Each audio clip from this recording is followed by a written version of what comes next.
Trastornos motrices y varices. Estos son los datos que por ahí espantan. 80% de pacientes post-ACV sufren de trastornos venosos. Entiéndase, varices, entre otros. Entre otros, a ver, enfermedades venosas. Una de ellas son las varices. 90% de pacientes postrados sufrirán alguna complicación relacionada a enfermedades venosas. 80% de pacientes post-cirugías reconstructivas, traumatológicas, sufren trastornos también venosos. Las cifras son impactantes. Las cifras son impactantes. Lamentablemente en nuestro país no tenemos estadísticas. El país número 1 en hacer este tipo de estadísticas es Estados Unidos, es quien nos brinda un poco este tipo de conocimiento. ¿Por qué? Porque por supuesto que todo esto tiene un costo. Entonces Estados Unidos hace permanentemente una estadística porque hace análisis de costo. ¿De costo por qué? Porque ese paciente que tiene una ACV, ese paciente que está postrado, ese paciente que sufrió... Claro, si se previene... Claro, no solo que si se previene, sabemos el costo de lo que es la rehabilitación y si ese paciente vuelve a tener una complicación, sabemos lo que le va a salir al Estado fundamentalmente. Ahora, un paciente que está postrado, ¿siente algo? El paciente que está postrado no siente. Hay que ver cuál es la causa de la postración. Si es un si es un politraumatismo por un accidente o un simple ACV que lo dejó secuelado y ese paciente está postrado. Ese paciente que está postrado, imagínate, Lagui, que no usa sus músculos. Claro. Entonces ese cuerpo humano, él se va como digiriendo su propia masa muscular. ¿Y qué es lo que yo siempre les digo? Que varices y sedentarismo no está bueno. Ese paciente justamente tiene sedentarismo, ¿por qué? Porque está postrado por una incapacidad motriz, va a digerir su masa muscular y lo único que ayuda a la vena a hacer su trabajo es la actividad muscular, la bomba muscular de la pantorrilla, el caminar, y ese paciente no lo va a hacer. Entonces ese paciente es muy factible de que tenga, por ejemplo, una trombosis venosa profunda.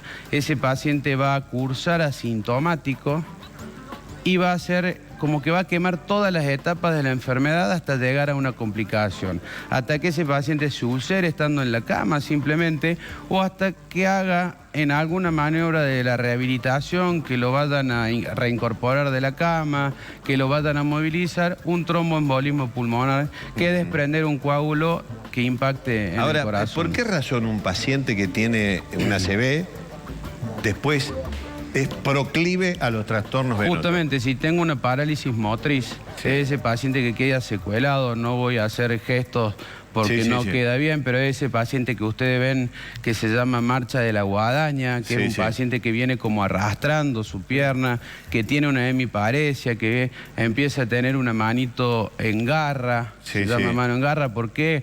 Porque ese músculo que no se usa, al contrario de lo que uno cree, no es un músculo que se relaja, sino que es un músculo que como se entra a atrofiar, se entra a contraer. Entonces ese paciente va contrayendo su manito y hace una mano en garra. Y lo mismo pasa con su pierna y se llama marcha de la guadaña. Porque el paciente es como que con el otro logra caminar arrastrando su pierna. Esos músculos que no mueven hacen que esa vena esté permanentemente llena de sangre. Claro, no bombea. Exactamente. Entonces comienza a padecer hipertensión venosa. Y si yo someto una vena que está sana a mayor volumen y a mayor presión de lo que está la vena genéticamente preparada para manejar, enfermo esa vena se dilata y comienza toda la cascada, desencadeno la enfermedad. Es secundaria eso. Acuérdate que yo por ahí te digo que el 95% de la enfermedad es genético o hereditaria. En este caso vendrían a ser pacientes que están incluyendo el otro 5%, que son secundarias a esta enfermedad primaria. ¿Cómo se trata a un paciente que ha sufrido una ACV o que tiene una inmovilidad? ¿Se trata igual que a un paciente común? Se trata igual, sí y no, teniendo los recaudos necesarios de la patología primaria.